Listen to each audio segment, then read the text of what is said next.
பட்டுக்கோட்டையிலிருந்து பெரம்பலூர், ராமேஸ்வரத்திலிருந்து பெரம்பலூர், திருச்செந்தூரிலிருந்து பெரம்பலூர், ஈரோட்டிலிருந்து பெரம்பலூர் என்று 6 குழுக்களாக தமிழ்நாடு முழுவதும் மூளை முடுக்கெல்லாம் நூற்றுக்கணக்கான பொதுக்கூட்டங்களையும் திருமண கூட்டங்களையும் லட்சக்கணக்கான மக்களை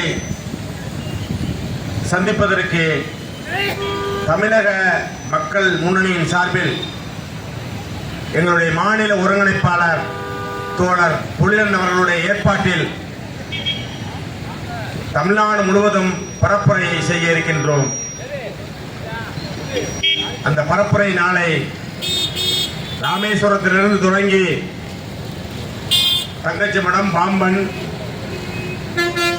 மண்டபம், உச்சப்புலி, ராமநாதபுரம், பரமக்குடி, இளையாங்குடி, காளையார் கோவில், சிவகங்கை, தேவகோட்டை, காரைக்குடி, புதுக்கோட்டையில் முக்கிய இடங்கள், திருச்சி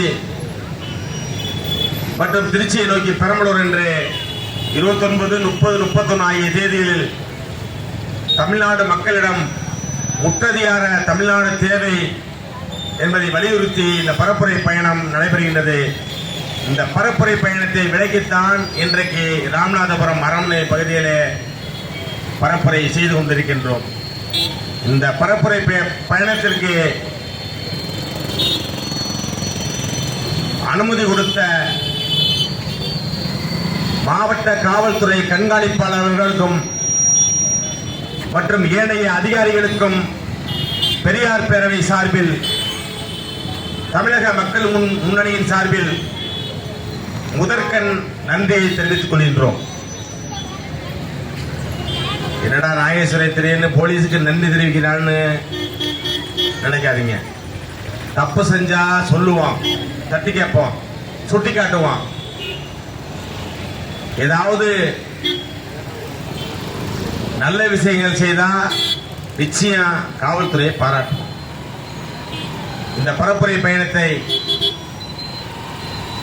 தமிழக அரசிடம் எடுத்து சென்று காவல்துறை மற்ற அதிகாரிகளுக்கு எடுத்து செல்கின்ற உளவுத்துறை நண்பர்களுக்கும் இந்த நேரத்திலே நன்றியை பதிவு செய்ய விரும்புகிறோம். இப்பொழுது என்ன தேவை வந்திருக்கின்றது? இந்த முற்றதிகார தமிழ்நாடு முதன்மை தேவை என்று எல்லோரும் நினைக்கலாம். எல்லாம் நல்லா தானே இருக்கான், பஸ் வாட்டில் போட்டு ட்ரெயின் போகுது, ரோட்ல நல்லா தான் இருக்கு, நல்லா தான் போறான், நல்லா தான் வரும் நினைச்சுக்கிட்டு இருக்கீங்க. இதெல்லாம் மேலோட்டமான ஒன்று விஷயம். நம்மளுடைய தமிழ்நாட்டினுடைய உரிமை பறிபோகின்றது. தினசரி தமிழ்நாட்டினுடைய முதல்வர் அவர்கள் தினசரி ஒன்றிய அரசை பற்றி தினசரி விமர்சனம் வைத்துக் கொண்டே இருக்கின்றார். இன்னைக்கு நேற்று கூட பாத்தீங்கன்னா இந்த ஒன்றிய அரசை கண்டிச்சு மோடி அரசின் ஓட்டு திருடுத்தனத்தை கண்டித்து மரியாதைக்குரிய ராகுல் காந்தி அவர்களும் மரியாதைக்குரிய தளபதி முதல்வர் மு.க. ஸ்டாலின் அவர்களும் பீகாரில் இன்றைக்கு மிகப்பெரிய அளவில் பரப்புரை நிகழ்த்திக் கொண்டிருக்கின்றார்கள். எதற்காக? பல கோடிக்கணக்கான ஓட்டுகளை திருடி இன்றைக்கு கொள்ளைப்புறமாக முள்ளமாரித்தனம் என்று திருடித்தனம் செய்து இந்த பிரதமர் பதவியிலே குட்டிக் கொண்டிருக்கின்றார் இந்த பாரத பிரதமர். இதெல்லாம் இட்டு கட்டி சொல்லல. 6 மாத காலமாக இந்த ஓட்டு திருட்டில் இந்த பிஜேபி அரசு, மோடி அரசு, அமித்ஷா அரசு, RSS அரசு ஈடுபட்டு இருக்கிறது என்று கடந்த 6 மாதமாக ஆராய்ச்சி செய்து பல ஆதாரங்களோடு ராகுல் காந்தி அவர்கள் நிரூபித்திருக்கின்றார் ஊடகத்திலே. அதை மறுக்கின்றது இந்த தேர்தல் ஆணையம். ஏண்டா லட்சக்கணக்கான ஓட்ட, கோடிக்கணக்கான ஓட்ட திருடி ஆட்டையை போட்டு இன்னைக்கு கொல்லிப்புறமாக பிரதமர் பதவியில் உட்கார்ந்திருக்கின்ற மோடி என்று நேரடியாக குற்றம் சொல்கிறார். நேரம் நியாயமான ஆளா இருந்தா, யோக்கியமான ஆளா இருந்தா இந்த பதவியை ரிசைன் பண்ணிட்டு மறு தேர்தல் அறிவித்திருக்கேன். அதுக்கு வக்கில்ல. இதையெல்லாம் இன்னைக்கு தோடிருத்து பல லட்சக்கணக்கான கோடிக்கணக்கான மக்கள்கிட்ட இன்னைக்கு விழிப்புணர்வு பேரணியை நடத்தி கொண்டிருக்கின்றார்கள் நம்மளுடைய தமிழ்நாடு முதல்வரும் ராகுல் காந்தி அவர்களும். அப்படிங்க தமிழ்நாட்டில் பார்த்தீங்கன்னா என்ன உரிமை உங்களுக்கு இல்லைன்னு நினைக்கிறீங்க? அதுதான் தவறு. இன்னைக்கு ஜிஎஸ்டிங்கிற பேர்ல பல லட்சம் கோடிய தமிழ்நாட்டில் கொள்ளையடிச்சு எந்த வகையிலும் இந்தியா அரசுக்கு பிரயோஜனம் இல்லாத ஊபி அரசுக்கு, பீகார் அரசுக்கு, இப்படி பிஜேபி அரசு ஆளக்கூடிய எல்லா மாநிலங்களுக்கு தமிழ்நாட்டில் உள்ள நிதியை பூரா புடுங்கி ஜிஎஸ்டிங்கிற பேர்ல அந்த அடுத்து மகாராஷ்டிரா, இந்த இந்தியாவிலேயே 37 38 மாநிலங்கள் கொண்ட இந்தியாவில் 2 மாநிலம் மட்டும்தான் வருவாய் தரக்கூடிய மாநிலம். ஒன்று தமிழ்நாடு, ஒன்று மகாராஷ்டிரா. இங்க உள்ள வரிய பூரா புடுங்கி திருட்டு பயிர்களுக்கு, முள்ளமான பயிர்களுக்கு பங்கு வச்சு ஊபி அரசுக்கு, பீகார் அரசுக்கு நம்மளை பூரா ஓட்டாண்டியா விட்டுருக்காங்க. எனக்கு அதை நாங்க தான் வந்து தொடர்ந்து கண்டிச்சுக்கிட்டு இருக்கோம். என்னுடைய பெரியாரிய உணவு கூட்டமைப்பு, பெரியார் பேரவையும், ஏனைய தமிழக மக்கள் முன்னணியும். அடுத்து பாத்தீங்கன்னா இயற்கை வளங்களை கொள்ளையடிக்கிறது. மோடி அரசு தமிழ்நாட்டில் தமிழர்கள் செல்வ செழிப்போடு, கல்வி அறிவு பெற்று செல்வ செழிப்போடு இருக்கிறான். இவனை பூரா சுரண்டி உண்டு கொடுக்கின்ற அடிப்படையில் இன்னைக்கு தமிழ்நாட்டில் உள்ள எல்லா இயற்கை வளங்களையும் பன்னாட்டு நிறுவனங்களுக்கு இடத்துக்கு விட்டார். இப்ப கூட பாத்தீங்கன்னா 2 நாளைக்கு முன்னால நம்ம ராமநாதபுரம் மாவட்டத்தில் கிட்டத்தட்ட 20 கிணறுகள் தோன்றதுக்கு அனுமதி கொடுத்திருக்கு ஒன்றிய அரசு. 20 கிணற இங்க தோன்றுனா என்ன செய்ய போற? அது மூலம் சொல்லு. கீழே இருக்கிற இயற்கை வளங்களை கொள்ளையடிச்சா அது கூட எங்க போகுது? வெளிநாடுகளுக்கு போகுது. இதுக்கு பூரா யாரு ஏற்று? நமக்கு வெளியில தெரியறது பூரா ஓஎன்ஜிசி. இந்த ஓஎன்ஜிசி இங்க உள்ள ராமநாதபுரத்தில் உள்ள கீழே இருக்கிற இயற்கை வளங்களை பூரா கொள்ளையடிச்சு பெட்ரோல், மீத்தேன், ஹைட்ரோ கார்பன், இப்படி கனிம வளங்களை பூரா கொள்ளையடிச்சு எங்க கொண்டு போறாங்க? வெளிநாடு கொண்டு போறாங்க. சரி, அவங்க மட்டும் கொண்டு போய் வித்துட்டு போறாங்க, நமக்கு என்ன பாட்டு கேட்காதீங்க. கீழே உள்ள அந்த இயற்கை வளங்களை, கனிம வளங்களை எடுக்கிறதுக்கு பல ஆயிரக்கணக்கான லிட்டர் டன் ரசாயனங்களை உள்ள விடணும். பல கோடிக்கணக்கான லிட்டர் தண்ணியை உள்ள விடணும், மண்ணை உள்ள விடணும். அப்படிலாம் விட்டா தான் அங்க உள்ள இயற்கை கனிம வளங்களை எடுக்க முடியும். சரிப்பா, எடுத்துட்டு போறப்ப இதுல என்னப்பா நமக்கு பிரச்சனைன்னு பார்த்தா, ஏற்கனவே வறண்ட பூமி நம்ம ராமநாதபுரம். குடிக்க தண்ணி கிடைக்காது. வயல்வெளியில ஓட்ட போடுவான். நான் இருக்கிற கிராமத்தை சுற்றி தான் இன்னைக்கு இந்த 20 கிணறு வந்திருக்கு. நாங்கெல்லாம் குடியிருக்க முடியாது. திடீர்னு சவுண்டு வரும். திடீர்னு வயல்வெளியில பாத்தீங்கன்னா அந்த டெல்டா மாவட்டங்கள்ல பாத்தீங்கன்னா என்னுடைய பேராசிரியர் ஜெயராமன் அவர்கள் மிகப்பெரிய போராட்டங்களை அறிவித்து இன்றைக்கு பாதுகாக்கப்பட்ட மண்டலமாக அறிவித்திருக்கின்றது இந்த அரசு. அதே போல இந்த தென் மாவட்டத்தில் உள்ள சிவகங்கை மாவட்டம், ராமநாதபுரம் மாவட்டத்தையே பாதுகாக்கப்பட்ட மண்டலமாக அறிவிக்க வேண்டும். அறிவிக்காதவரை இந்த தமிழ்நாடு அரசையும் இந்த ஒன்றிய அரசையும் நாங்கள் விடமாட்டோம். நீ ஒரு கிணறு கூட இங்கே தோண்ட முடியாது. எங்கள் பிணத்தின் மீது இந்த கிணறு தாண்ட முடியும் என்பதை சவால் விடுகிறேன்.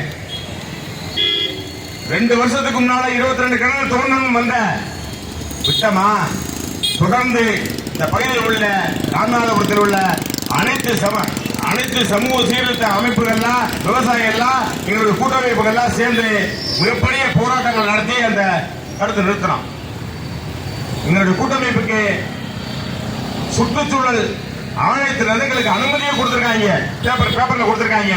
நாங்க ஓஎன்ஜிசிக்கு கிணறு தோன்றதுக்கு அனுமதி கொடுக்கலன்னு சொல்லிட்டு 2 வருஷத்துக்கு முன்னாடி ரெக்கார்டு இருக்க பேங்கள்ட்ட. இன்னைக்கு வந்து மறுபடியும் அதை தூக்கி குப்பையில போட்டு மறுபடியும் அனுமதி கொடுத்திருக்கேன். முடிஞ்சா நீ தோண்டி பாரு.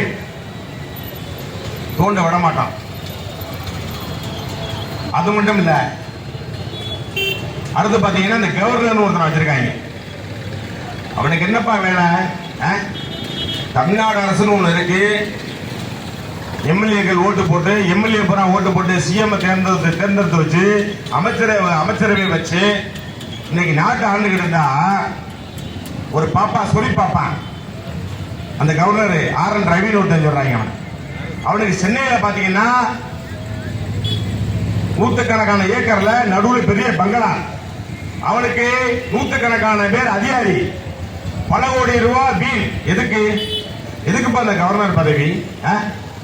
தினசரி எந்திரிச்சு இந்த தமிழ்நாடு மக்களுக்கு என்ன செய்யலாம், இந்த தமிழ்நாடு கவர்மெண்ட்டுக்கு என்ன செய்யலாம், இந்த மக்களுக்கு என்ன செய்யலாம்?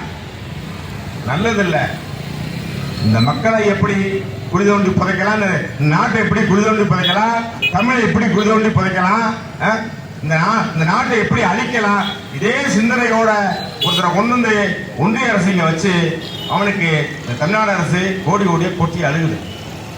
அவன் போனா 100 காரு, அவனுக்கு பல கோடி ரூபாய் செலவு. இங்க சென்னையில மட்டும் இல்லைங்க, அது ஊட்டிலேயே வந்து ஒரு பங்களா வச்சிருக்காங்க. ஊரு பூரா சுத்த வேண்டியது, பல கோடியை செலவழிக்க வேண்டியது. சட்டசபைக்கு வந்தா ஒழுங்கா பேசுறது இல்ல. சட்டசபைக்குன்னு ஒரு மரபு இருக்கு, அந்த மரபுப்படி இவங்க நடக்கிறாரா? நம்ம ஒரு சொல்ல கொடுத்தா அவர் ஒன்று சொல்றாரு. ஏப்பா நாங்க சொல்றதான் நீ சொல்லிட்டு போன, நீ ஓஷ்டத்துக்கு சொல்ல முடியாது. நீ அப்புறம் ஒரு புது திருக்குறள் உருவாக்குற. திருக்குறள் என்பது வள்ளுவர் வந்துகிட்ட எழுதி வச்ச திருக்குறள் இருக்கு, 1330 திருக்குறள். இவன் ஒரு திருக்குறளை உருவாக்குறேன். எங்க பார்த்தாலும் கல்லூரிகளுக்கு புறம் போய் நாட்டகம் பண்றது, தமிழ்நாடு அரசை எடுத்து ஏதாவது பண்றது, மக்களுக்கு ஆதரவா ஏதாவது தமிழ்நாடு அரசு சட்டம் போட்டா அந்த சட்டத்தை வாங்கி, அந்த பேப்பரை வாங்கி திருச்செங்கோடு போடுறது. என்னப்பா அந்த சட்டத்தை திருப்பி அனுப்பலையா, பாஸ் பண்ணலையான்னு கேட்டா நான் திருப்பி அனுப்பலைன்னு செல்லாது சொல்றது. உடனடியா நம் தமிழ்நாடு அரசு உச்சநீதிமன்றத்தில் வழக்கு போட்டு முறியடிச்சிருக்காங்க. இன்னும் அதுல என்ன கோல்மால் பண்ணான்னு பார்த்துக்கிட்டு இருக்காரு. இப்படி இந்தியாவுக்கே தமிழ்நாடு அரசு வழிகாட்டிக்கிட்டு இருக்கு. அடுத்து பாத்தீங்கன்னா கல்விக் கொள்கை, புதிய கல்விக் கொள்கை. என்னப்பா புதிய கல்விக் கொள்கை? 3 மொழி படிக்கணுங்கிற. வடநாட்டில் இருக்கிறவன் தற்கொலை பையன் ஹிந்தியே படிக்க தெரியாது. இங்க வந்துகிட்ட நீ தமிழ்நாட்டில் ஹிந்தியை படி, சமஸ்கிருதத்தை படி, இங்கிலீஷ படி, அப்புறம் மொழி தேவைன்னா படி. இப்படி ஏன் தேவையில்லாத மும்மொழி கொள்கைன்னு சொல்லிட்டு ஏன் ஹிந்தியை கொண்டு நீங்க திரிக்கிறீங்க? ஹிந்தி எங்களுக்கு எதுக்குப்பா? எங்களுக்கு தமிழ் போதும்பா. உலக லெவலில் நாங்க படிச்சுக்கிடுவோம். தொடர்பு மொழிக்கு ஆங்கிலம் இருக்கு, இருமொழி கொள்கை போதும் எங்களுக்கு. நீ ஒரு மண்ணாங்கட்டி எங்க வடநாட்டுல ஒரு மசரம் கிடையாது, வெறும் ஹிந்தியை படிச்சுக்கிட்டு சோத்து கவலை இல்லாம இங்க தர்றாங்க 100 ரூபாய் சம்பளத்துக்கு. சரியான வடநாட்டில் சரியான ரோடு கிடையாது, சரியான மின்சாரம் கிடையாது, பேருந்து கிடையாது, தொடர்வண்டி கிடையாது, எந்த விதமான முன்னேற்றமும் கிடையாது வடநாட்டில். போய் பாருங்க. இந்த சீமான் போன்ற பொடிக்கைகள் எல்லாம் இன்னைக்கு ஏன் இறக்கி விட்டுருக்காங்கன்னா தமிழ்நாடு ஒழிக்கிறதுக்கு தான் இறக்கி விட்டுருக்காங்க. அவனுக்கு தான் இந்த கோரிக்கை வச்சிருக்கான். முதல்வர் ஆவது அல்ல, தமிழேசி என்பது முதல்வர் ஆவது அல்ல. தமிழேசி என்பது தனித்துவமா இயங்கக்கூடிய தப்பா தமிழேசியம். இறுதிக்கட்டமா இந்த தமிழ்நாடு தனிநாடு ஆவதற்கு இறுதிக்கட்டமான போராட்டம் அது. இப்ப நாங்க உரிமையை தான் கேட்டு வர்றோம் அவங்கள்ட்ட. எங்க குழந்தைகளுக்கு படிக்கிறதுக்கு சொல்லிக் கொடுக்கறதுக்கு காசை கொடுங்கன்னா நீ பல லட்சம் கோடி வரி வசூல் பண்ணி போறீல, அந்த காசை திருப்பி கேட்டா 2000 கோடியை வந்து கொடுக்காம வச்சுக்கிட்டு இருக்காங்க. நான் சொல்ற கல்விக் கொள்கை அமல்படுத்து, அப்பதான் நான் காசு தருவேன். என்னடா அது சீட்டிங்கா இருக்கு? எங்கள்கிட்ட எங்க மக்கள்கிட்ட இருந்து புடிட்டு போன காசை கேட்டா தேவையில்லாம பேசுற. என்ன புதிய கல்விக் கொள்கை? 5ஆவதுல ஒரு புது தேர்வு வைப்பானா, 8ஆவது ஒரு புது தேர்வு வைப்பானா, அடுத்து 10ஆவதுல இந்த நீட்டு மாதிரி இப்படி பலகட்ட தேர்வுகளை வச்சு நம்ம குழந்தைகளை பூரா படிக்க விடாம என்னென்ன செய்யணுமோ அதை பூரா பண்றதா புதிய கல்விக் கொள்கை. வேற என்ன இருக்குதுல? இப்படி நம்மளுடைய சந்ததிகளும் குழந்தைகளும் மாணவர்களும் கல்வி கற்க விடாமல் செய்வதற்கு பேர் தான் புதிய கல்விக் கொள்கை. இதெல்லாம் செய்யக்கூடாதுன்னு சொல்லிதான் இந்த பரப்புரை பயணத்தை நாங்கள் தொடங்கி இருக்கிறோம். இப்படி எண்ணற்ற தமிழ்நாட்டின் வாழ்வாதாரங்களை நாங்கள் பாதுகாக்கத்தான் இன்றைக்கு தமிழ்நாடு முழுவதும் நாளைக்கு பரப்புரை செய்ய இருக்கின்றோம். உள்ளூர் சில ராமநாதபுரத்தில் உள்ள சில பிரச்சனைகள்லாம் பார்த்தீங்கன்னா, ராமநாதபுரம் நகரம் முழுவதும் எங்கே பார்த்தாலும் சாலைகள் குண்டும் குழியுமா இருக்கு. இதை பல மாசமா பல வருஷமா பேசியாச்சு. எம்எல்ஏலாம் வேண்டியவராக இருக்காரு, ஒன்றும் பேச முடியல. இந்த எம்பிலாம் எதுக்கு இருக்காருன்னு தெரியல, நகர்மன்ற தலைவர் எதுக்கு இருக்காருன்னு தெரியல. எல்லாமே வேண்டியாளா இருக்காங்க, நாங்களாம் ஆதரவா இருக்கோம். ஏன் இப்படி பண்றீங்க? சாயக்கார ஊரில் போக முடியல, வர முடியல. இந்த பக்கம் அக்கரார ரோட்ல வர முடியல, போக முடியல. 2 அடி பள்ளமாப்பா தோண்டி கொடுத்துருக்கீங்க. இதுக்கு ஒரு ஆணையர், அதுக்கு ஒரு ஏசி காரு, அதுக்கு ஒரு ஏசி வீடு. எதுக்குப்பா தெண்ட சம்பளம்? அது வந்ததுல நம்ம எந்த வேலையும் பார்க்கல. இங்க இருக்கிற அரசியல்வாதிக்கு ஜால்ரா அடிக்கிற வேலையை தவிர எந்த வேலையும் பார்க்கலங்க. எதுக்கு தெண்டக்கிற மாதிரி சம்பளம்? அதுக்கு வீட்டுக்கு போச்சலங்க போக மாட்டேங்கிறீங்க. இன்னொரு 8 மாசத்துல தேர்தல் வருது. திமுக சொல்றான், இன்னும் 8 மாசத்துல தேர்தல் வருது, ஒழுங்கா மக்கள் வேலையை பாருங்க, மக்கள் பணியை பாருங்க.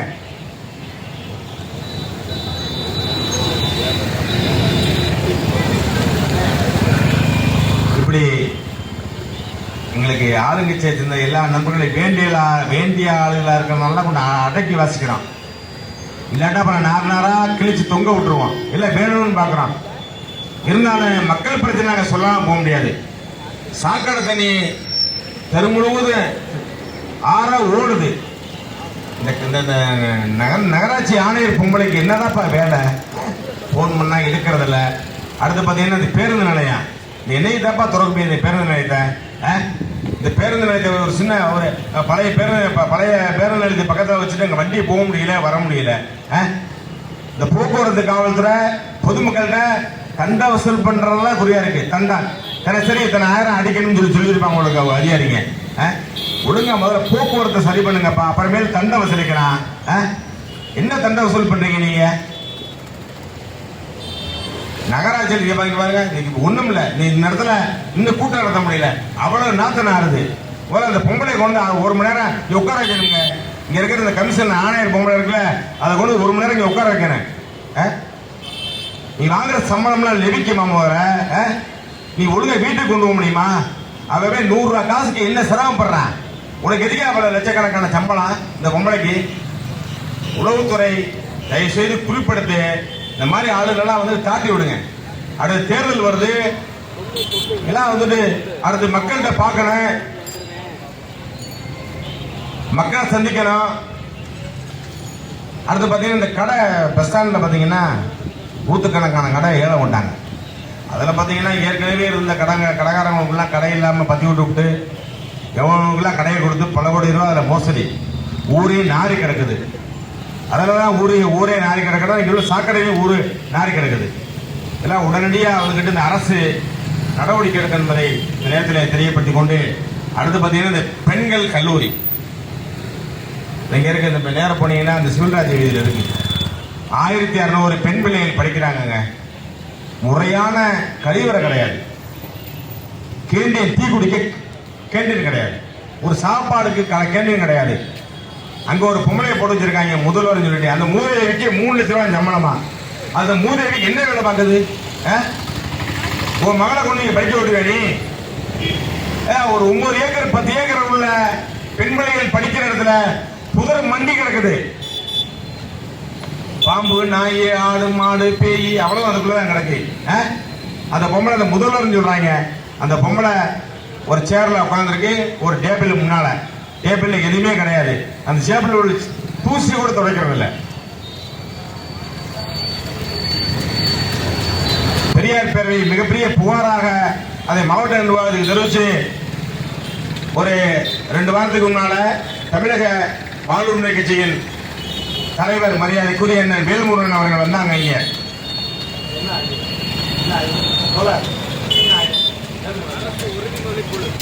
அரசு உறுதிமொழி குழு சார்பாக இங்க வந்தாங்க.